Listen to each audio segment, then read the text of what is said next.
Malaki umano ang nakukuhang revenue o kita ng Pilipinas mula sa buwis ng Philippine Offshore Gaming Operators o POGO, ayon kay dating Pangulong Rodrigo Duterte. Noong 2021, pinirmahan ni former President Duterte. Malaki naman pala ang nakukuhang buwis pinakikinabangan naman pala ng gobyerno Ngayon si Presidente Duterte pang nagsabi mismo, malaking buwis yan, napapakinabangan nyo malamang dyan nga kayo kumukuha ng mga nakukurakot nyo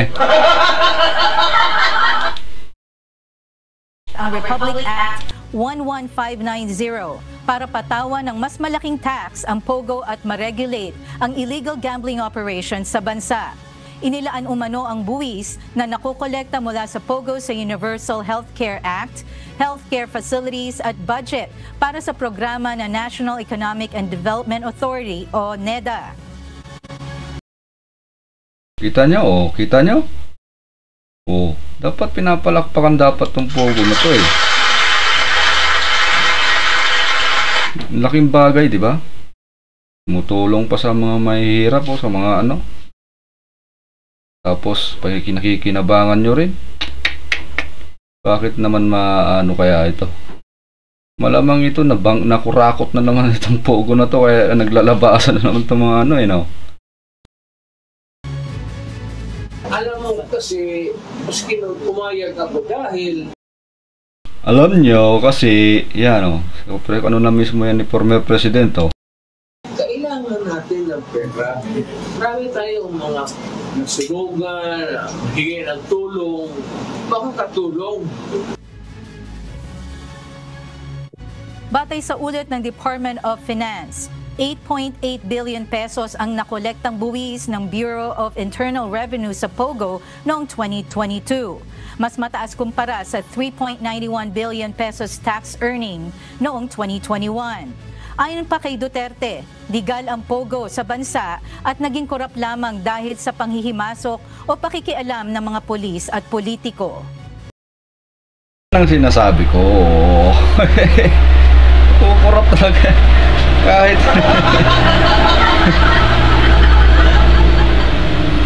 Kahit gaano kalegal ang isang bagay, kung pinasok yan ng mga tarantado, talagang masisira. kahit gaano pa kaayos yan. Kahit gaano kalinis yan, kapag may pumasok na basura, patay na.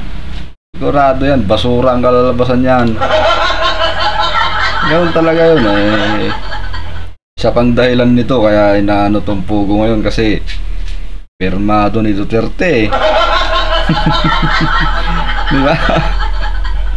Pirmado ni Duterte yan sasabihin ng mga dyan, yung mga matatalino dyan banatan natin tong POGO, gawa ni Duterte to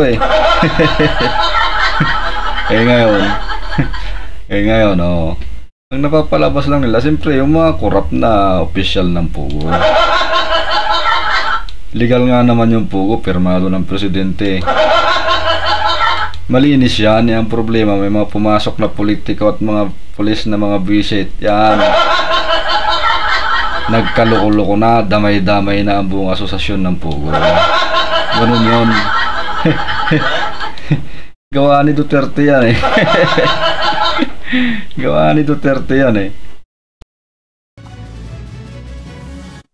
Ako, POGO, basta alagaan lang, legal talaga yan. It's intended to be legal and proper.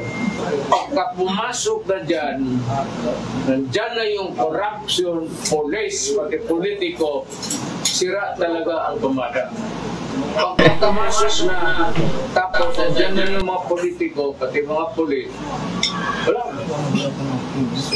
Kanya-kanyang pirit na yan.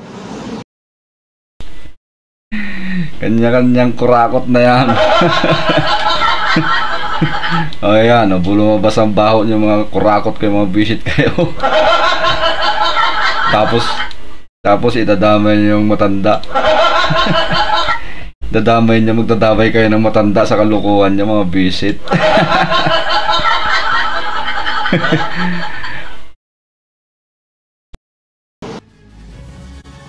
Nilinaw naman ni Duterte ang larawang magkasama sila ni Bamban Tarlac Mayor Alice Guo sa kanyang bahay. Ayon kay Duterte, nagsagawa umano noon ng lakbay-aral si Guo kasama ang ilang mayor at councilors.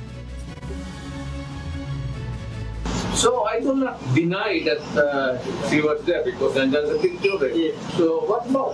Hindi naman ako nanupunta ng Pampanga. Hindi ko alam yung Pogo. I do not even know what that is all about.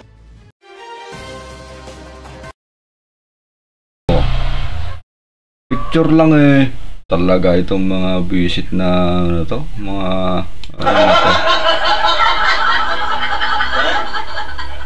ito ang mga dapat na de-deport sa bansang Pilipinas itong mga